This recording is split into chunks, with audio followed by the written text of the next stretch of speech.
నమస్తే అన్న అందరికీ నమస్కారం. ఇండియా నుంచి కువైట్ కు వస్తూ ఒక భారతీయుడు ఎయిర్పోర్ట్ లో దొరికిపోయినట్లు స్థానిక మీడియా పేర్కొంది. వివరాల్లోకి వెళితే కువైట్ అంతర్జాతీయ విమానాశ్రయం టెర్మినల్ 4 ద్వారా కువైట్ దేశంలోకి ప్రవేశిస్తూ ఉన్న ఒక ప్రయాణికుడు నుంచి గణనీయమైన మొత్తంలో నిషేధిత నమిలీ పొగాకును అక్రమంగా రవాణా చేసే ప్రయత్నాన్ని జనరల్ అడ్మినిస్ట్రేషన్ ఆఫ్ కస్టమ్స్ అధికారులు విజయవంతంగా అడ్డగించారు.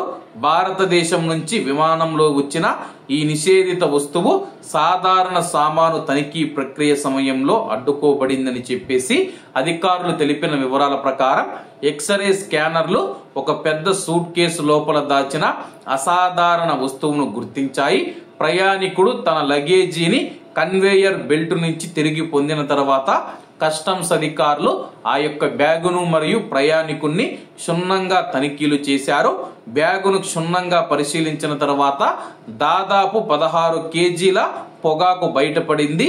ఇది కువైట్ కస్టమ్స్ చట్టాలు మరియు నిబంధనల ప్రకారం నిషేధించబడిన పొగాకు అని చెప్పేసి వెంటనే అధికారులు ఆ యొక్క పొగాకును స్వాధీనం చేసుకుని ఆ యొక్క ప్రయాణికుని అరెస్ట్ చేశామని చెప్పి చట్టపరమైన చర్యల కోసం కేసును సంబంధిత అధికారులకు రెఫర్ చేశామని చెప్పి కువైట్ దేశంలోని అన్ని ప్రవేశాల ద్వారా ఓడరేవులు కావచ్చు, ఎయిర్పోర్ట్ ద్వారా కావచ్చు, లేకపోతే రోడ్డు మార్గం ద్వారా కువైట్ కు వచ్చే అన్ని పార్సిళ్లు కానీ ప్రయాణికులను కానీ క్షుణ్ణంగా తనిఖీ చేస్తూ ఉన్నామని చెప్పి అధికారులు తెలియజేశారు.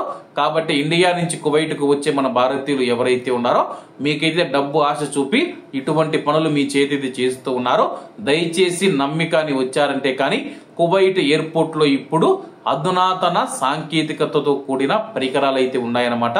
స్కానర్లు కావచ్చు, లేకపోతే కొత్త టెక్నాలజీని అయితే కువైట్ ఎయిర్పోర్ట్ లో తీసుకురావడం జరిగింది. మీరు ఏది తీసుకొని వచ్చినా సరే కానీ అధికారులు వెంటనే పట్టేస్తారు. కాబట్టి ప్రస్తుతం ఆ యొక్క ప్రయాణికుడిని భారతీయుని అరెస్ట్ చేసి సంబంధిత అధికారులకు రెఫర్ చేశారు. విచారణ తర్వాత కోర్టు ముందు హాజరుపరిస్తే కోర్టు ఏ శిక్ష వేస్తుందో వేచి చూడాల్సి ఉంది. కాబట్టి అందరూ బాగుండాలి, అందులో మనం ఉండాలి. అందరికీ నమస్తే అన్న, జై హింద్.